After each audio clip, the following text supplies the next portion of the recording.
शिष्यासी न्यूनाधिकासी न करोनी। सद्गुरूची अशी वृत्ती असते की सद्गुरू असलेल्या आपल्या शिष्यापासून काहीही असलेला मंत्र लपून ठेवत नाही किंवा शिष्यापासून एखादा मंत्र झाकून ठेवत नाही।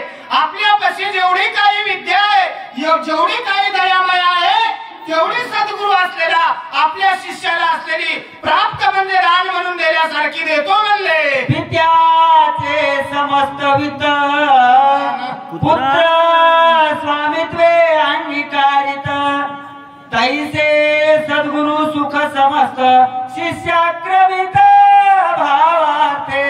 जसा पिता आहे, जशा बापाच्या इस्टेटीवर मुलाचा पुरेपूर अधिकार असतो, तसा माणसानं गुरु केल्याच्या नंतर त्या गुरुच्या ज्ञानावर शिष्याचा पुरेपूर अधिकार असतो आणि तो शिष्य त्या गुरुपासून आपल्याला पुरेपूर ज्ञान असलेलं प्राप्त करून घेतो आणि गुरु त्या शिष्याला ज्ञान प्राप्त करून त्या धनासारखं देतो म्हणले। अजात पक्षाची जाती पायी नेने माऊली वाचून काही मुख पसरणी सर्वही ग्रास अवघाई जेलित।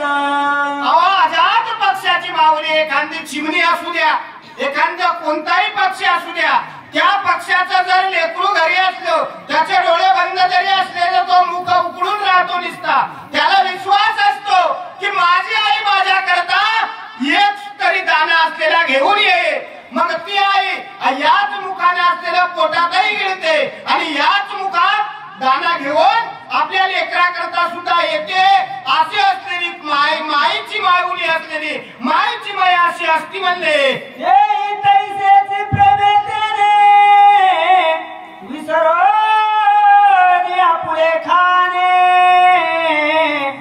सगळा घास बाळकाने कार्य